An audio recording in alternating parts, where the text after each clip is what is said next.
Hi, everybody. I'm Pete Christensen, I'm Coffee Brown. and welcome to episode 20 of Don't Die Dumb. No viewer comments this week because we're doing two in a row. I think we're like a month ahead of time now or something. I don't know. But I want to start out with the subject of diet. How important is it?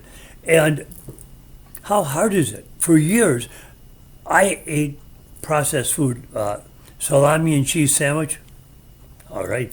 But I know how bad processed food is for you. But here's one of the problems. Many people say, well, look at these people on welfare. They're obese and they're slovenly. Well, yeah, because they can't afford good food. I had a friend that was getting $100 a month in food stamps. Well, they cut him down to 20 a month.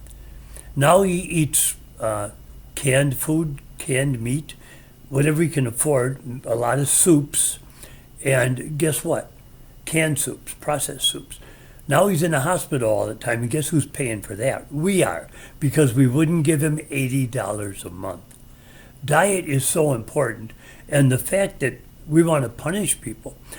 We're broadcasting from New Mexico, and thank goodness our government has protected SNAP benefits.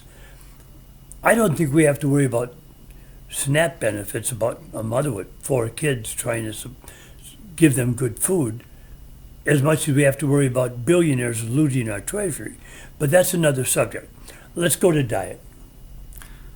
Huge topic. Almost everything in it is controversial, but it's absolutely true that ultra-processed foods are more and more on the medical radar. They are much cheaper, and you can store them for much longer. You can buy them in bulk and store them for a long time. So people with low incomes tend to buy a lot of highly processed, ultra-processed foods. Yeah, They're called UPFs. they have to. UPFs. And yes, that does lead to obesity because the calories relative to the other nutrients, you have to eat more calories to get adequate nutrients. And also because people who don't have a lot of resources, food can become sort of the one bright spot in their life. It becomes a recreation. It is for everybody, a recreation as much as it is for sustaining the body. And if it's your only recreation, then you may overindulge in it. And remember this, I always had this habit. I ate when I was bored. Right. And if you don't have money to go to take your kids to the park and have a picnic, you don't have money to go bowling or whatever your habit might be, take the family to a ball game, you're at home, you get bored, you eat, you snack all the time. Right, right. Also, healthy foods are unfortunately more expensive than the ultra-processed foods. They exist because they are cheap. They're easy to ship and store. I'm pretty sure there's a loan office in the Whole Foods grocery store right now. I have been very hostile to RFK Jr. for a lot of his medical positions, which just aren't consistent with science.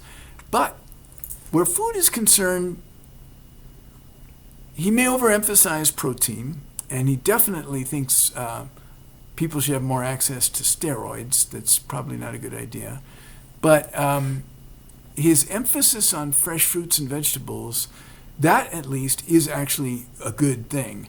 The amounts of benefits the government is going to send out aren't going to make much of a dent in that. You have to make it a habit to eat fruits and vegetables. And unfortunately, as we lose all of our farm workers this picking season, people are going to move even further away from fruits and vegetables.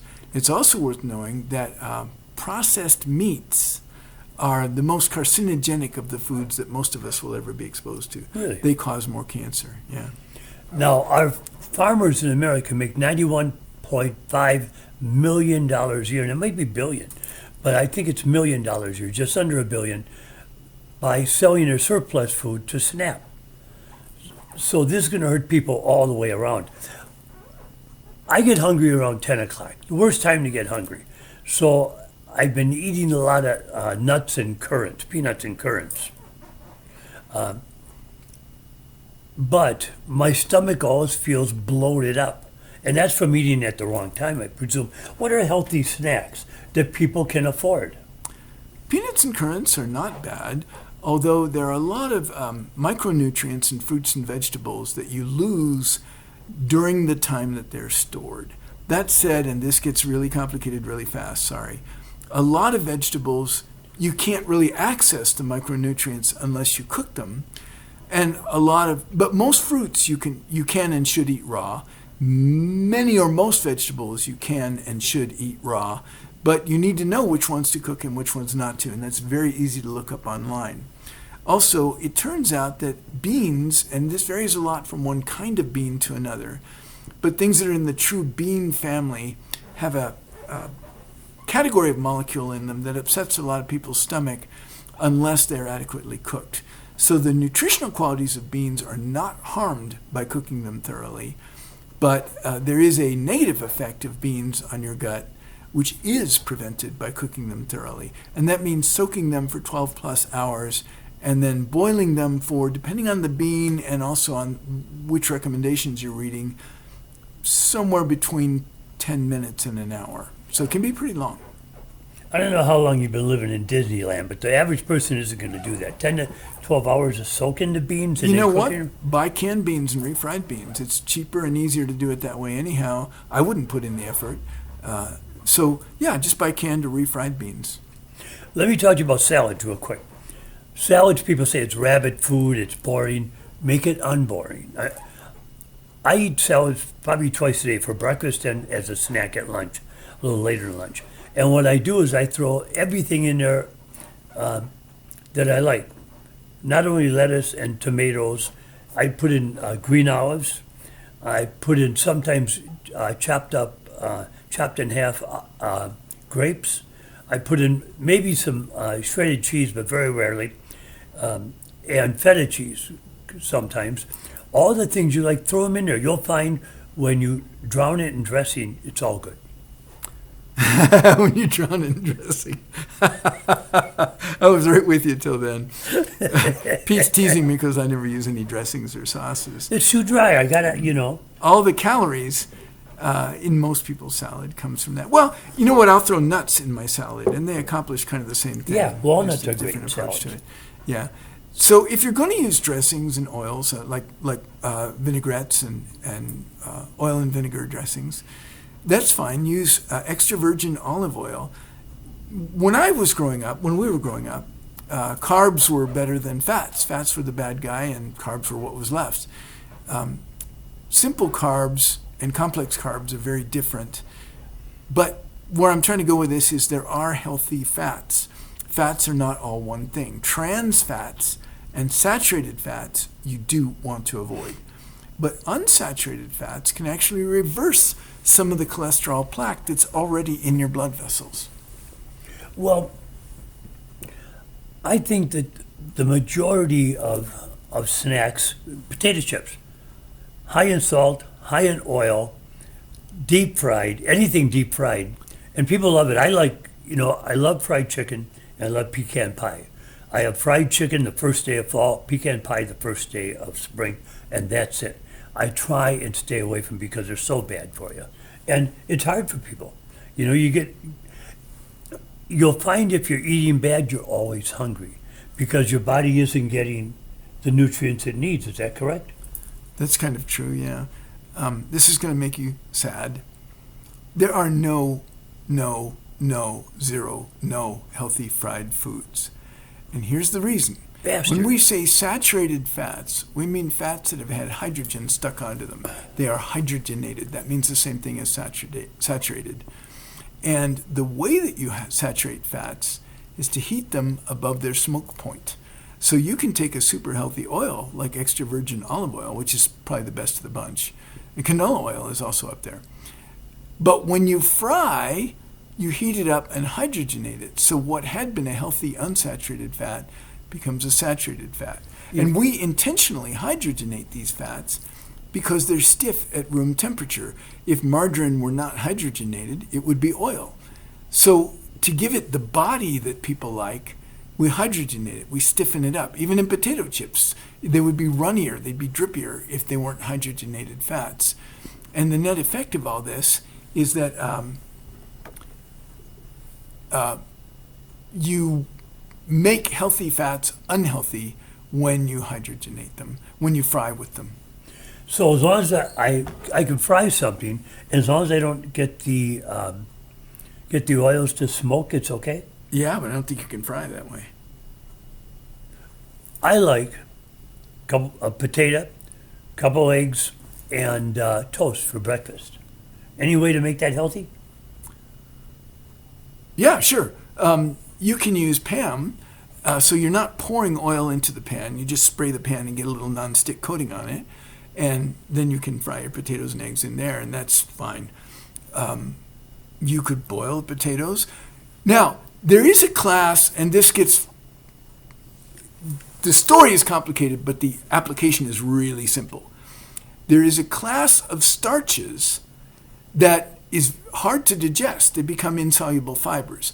And these are called resistant starches. If this topic interests you, write down this word, resistant starches. You're going to want to go read about it. But there are a lot of foods, and they include potatoes, which is what made me think of it here, oatmeal, lots of grains and other starchy foods, that if you cook them, leave them for 12 hours to cool, like in the refrigerator, the starches all come apart, and then they rejoin in a sort of mat, a sort of mesh. Instead of being simple for your body to digest, they become difficult to digest. And then you get the benefits of fiber, but you get the mouthfeel, the taste, and the satiety, the fullness feeling that you get from starches. So you can get most of the benefits of things like, French fries and mashed potatoes and breads and stuff and actually make them much healthier by heating them and then cooling them. But you do have to eat them cool, not hot. You can reheat oatmeal or mashed potatoes, and you lose some of the benefit. You keep some of the benefit, you lose some of the benefit. So ideally, you would eat them cold. I don't know about you, but if I eat oatmeal or mashed potatoes, I usually want them hot. But to get the maximum nutritional benefit, you have to eat them cold. I like a double cheese just as much as the next guy. But I've also had tofu burgers that are really good. But I had a friend that I worked with at KPNX TV in Phoenix, and he would go, "I don't do tofu." And all the macho guys would be in on that, Oh, you're going to have fake meat. I don't pretend to like a tofu turkey. It's a turkey full of tofu, tofu shaped like a turkey. But tofu burgers, and most tofu, I've had it fried up like hamburger, and it tastes just like hamburger. I've had tofu burgers themselves like a portobello burger. If you know how to cook it, they can be very good. But let me ask you this. Of course, right now, burger is $6.77, $6.90 for a pound of hamburger. Is tofu cheaper than that? The firm tofu, that's the good stuff. Yes, it is. Now, tofu is about half fat and half protein, which sounds terrible, and I used to avoid it for that reason. But it's the healthy unsaturated fats. So tofu, which is pure soy, it's made from soybeans and it's pressed. It does give up some stuff. It doesn't have any significant fiber in it. But the fats are healthy fats. There's a very high proportion of protein in it. So tofu is a good, very good protein meat substitute from a nutritional standpoint. From an aesthetic standpoint, you can do anything you want with tofu. It has so little flavor of its own and such a generic texture that you can put savory spices into it. You could make it fruit flavored if you wanted to. I've never done that. But you could make tofu sherbet, which would be high protein. You can make tofu have almost any texture or flavor you want it to have, which is part of why it makes it so versatile and so universal. I would say this, before you throw it completely out the window, the whole idea of even trying it, get some firm tofu or the medium, and then go on YouTube and watch a video on how to prepare it. Then try it. So many people try it without knowing how to prepare it, and it's horrible.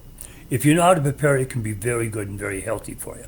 I was just experimenting with it recently, trying to get that nice crispy coating and soft inside. Fry it in baking grease. What worked best for me was to cut it into slices, and then I sprayed PAM, spray oil, on the bottom of a Pyrex container, and just microwaved it for a couple of minutes, and that seemed to produce a nice firm texture with a crunchy outer layer. Mm-hmm. Very good. Bread. I was told by one of my many exes, 10 years I had to put up with this, telling me the only bread you should be eating is white bread. It's so much. I'm serious. That's all she would buy. So, and I always thought whole grain breads would be better, maybe whole wheat. You are correct. What she told you is the opposite of what a nutritionist would tell you. And there's a bread called Ezekiel bread, which is a category of bread, not just a single kind. And it's bread that's made from sprouted wheat. So they take the wheat seeds and they just begin to sprout, and then they grind them up into flour. And that has the advantage of being a more resistant starch. It's a little sweeter than regular bread. It's much more, it has more protein in it. Yeah, but bring this down to earth. I go into my local grocery store. There's all kinds of bread there. If I get the great value that I can afford, sandwich bread wheat, is that good, or should I get like 12 grain or something? It gets confusing for me, quite frankly.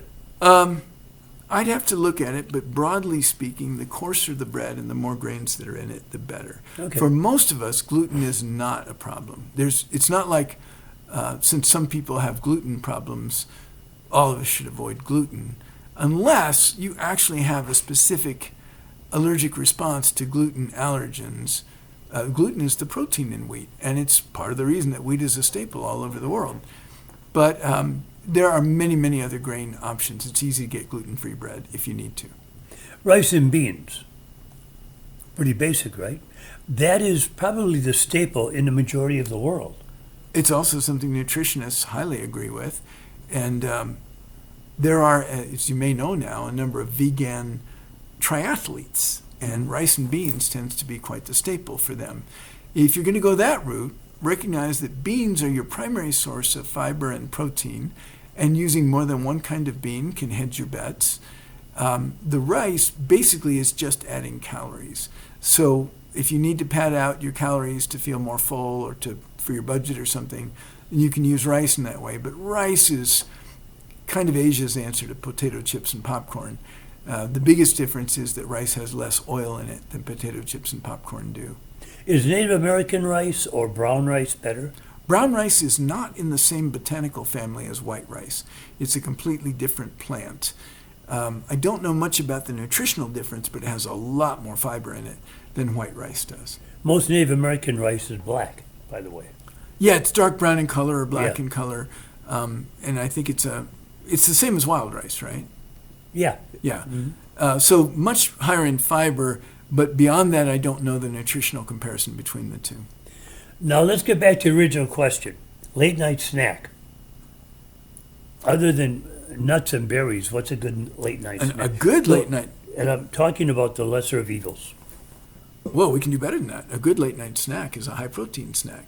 So a protein smoothie or scrambled eggs or tofu would all be good late night snacks. And the reason is that overnight, when you're not eating, your body will eventually begin to scavenge your lean tissue, your organs and muscles, to grab back some carbohydrates out of them.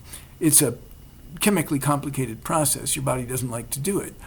But if you have protein in your system already, then you'll get less muscle wasting overnight than you would otherwise. So if you're somebody who's trying to hold on to lean mass and get rid of fat, a late night protein snack is more filling and it protects your lean tissue overnight. So you're talking about making a protein smoothie from those powders? That's how I do it, but you can do it in other ways. I thought those were dangerous. You might be referring to the fact that some of them have heavy metals in them. The Yeah. concentrations of heavy metals, so far as I can tell, are generally too low to worry about. But it is an issue, and it would be nice if we had the kind of government that would monitor these things and regulate them. I wouldn't live on just protein powders, but in general, if you're having 1 or 2 protein smoothies a day, as far as I can tell, the likelihood that you're going to run into trouble with heavy metals is near zero. Okay, very good. Our next subject is the afterlife. Why not? Let's talk about it. Is there an afterlife? I know that not religions, but churches, they sell you the idea and preach the idea that they can offer you salvation, and more so, that you'll have an afterlife, that you won't die, the one thing we can't control, that you'll live in some form forever. Your thoughts on this? Or let me also say this. Einstein proved that his theory was that energy can't die, it moves on forever. The atom smasher proved that he was right, it does go on forever. So what the energy inside us And through electrical synapses going through the body, there is energy going through the body. That cannot be stopped. But the body, like a machine, wears out. So we're not cognizant of what happens with that energy after we die. The body's worn out, it's gone, but what happens to the energy? We're not cognizant if it goes into a plant, an animal, or if it just becomes part of our atmosphere. Your thoughts on this? And I'm merely asking your opinion. For the physicists that are watching, I'm not touching that with a 10-foot pole. Also recall that in our last exciting episode, You mock me, young man. we got scolded for being anti-religious. Which Pagans. isn't quite correct. Pagan Pagans. bastard. Yeah, we got accused of being pagans. Being non-religious is not the same as being anti-religious. I'm anti-oppression, I'm anti-coercion, I'm anti-hate, and when those things are associated with religion, I'm opposed to them in that sense. Like religion is not an excuse for hate and oppression Well, no, and wait a minute, segregation. wait. But Drive that car back onto the freeway. I'm trying the to, The but you lane keep we talking were over me. in is the afterlife. right, well, that's kind of a religious question, isn't it? No, I don't. It's a science question now. Oh, In my what would opinion. science say? So, is there a scientific basis for imagining there might be an afterlife? So, yes. Yes, go ahead. So, first of all, I got to rein him in. there are a lot of credentialed scientists who believe in an afterlife. In fact, a good friend of mine right now is a theoretical physicist who has come to believe that there is some sort of afterlife. If that were so, one way we could imagine it is that we are everything in the universe, and this is literally true. Oh, so I'm going to tell you a story that you'll love if you like the idea that we go on. Go ahead. Everything in the universe is connected. There is no empty space anywhere in the universe. Stephen Hawking, one of his biggest accomplishments, was pointing out that there's no empty space in the universe. But here's a pretty simple, what's called a Gedanken experiment, that is a thought experiment you can do that will make it clear to you. Where could you be in the universe that when you look around, you cannot see any stars? And we'll assume you have X-ray, you can see throughout the whole spectrum. You can see gamma radiation, X-ray, infrared, everything.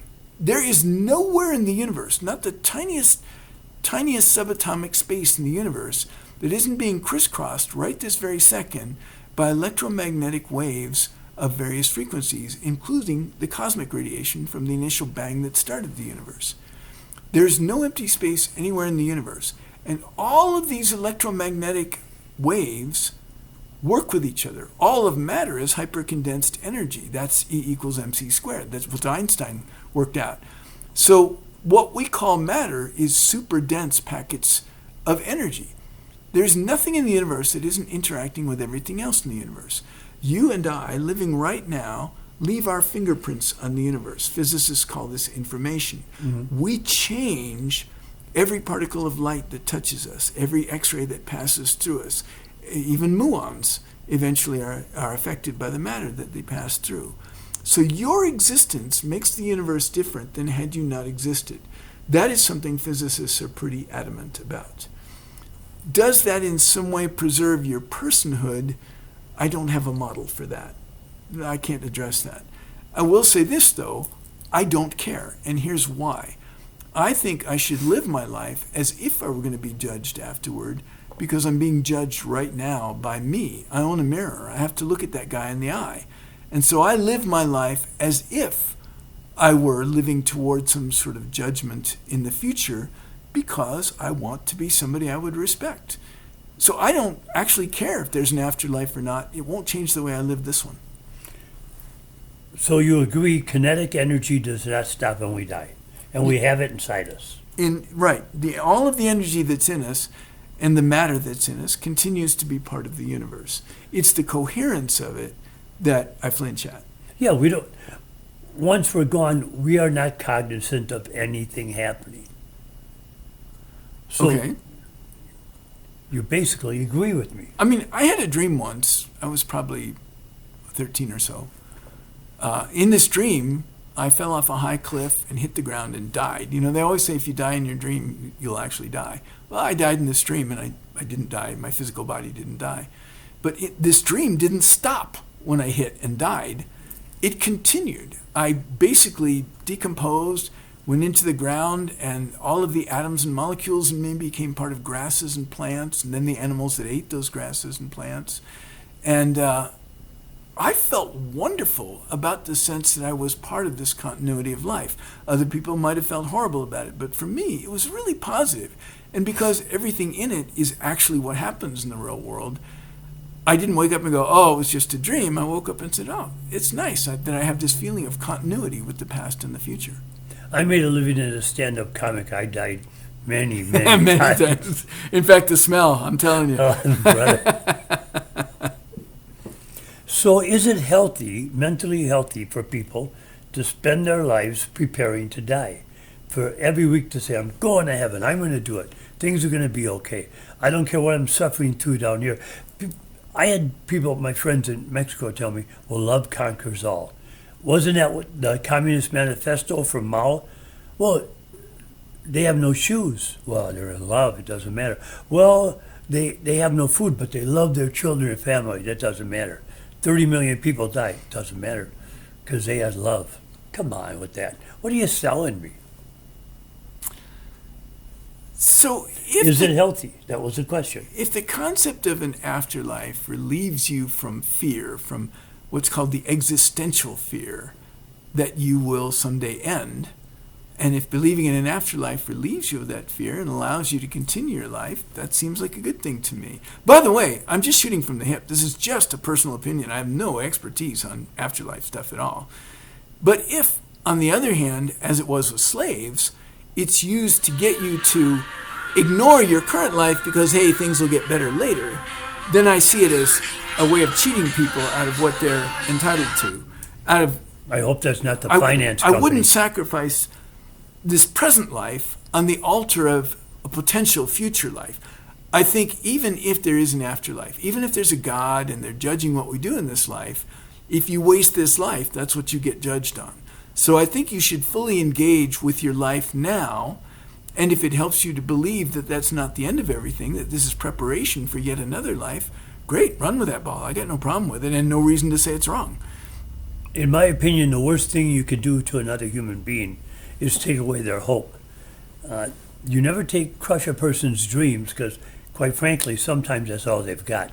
I couldn't imagine white slavery in the 1800s, or now where there's human trafficking, and they shouldn't call it human trafficking. They should call it frickin' slavery. Slavery, what it is. And in Saudi Arabia, there's still slavery today. Reporters have been to auctions for human beings. I can't imagine. It's such a horrible thing to do to any living being. So hopefully, and I would never impugn someone's religion. If it gives you faith, and that's what it's all about, it gives you hope, that's a good thing. Yeah, let me double down. We are not anti-religion, and we're not here to, neither of us, I don't think, I don't have the expertise to say this religion is right and that one is wrong, or all religion is wrong, or all religion is, I just don't know enough about any of that. I just don't have anything on that. So if you think you hear us saying that religion is stupid or wrong or something, you're mishearing us. That is just not something we're selling. Well, that's about all the time we have for this week. You know, I've been looking at myself in the monitor. If Barry Manilow and Ruth Buzzy had a kid, there you go. Thank you so much for watching. Tune in next time. I'm Pete Christensen. I'm Coffee Brown. And remember, Don't die dumb.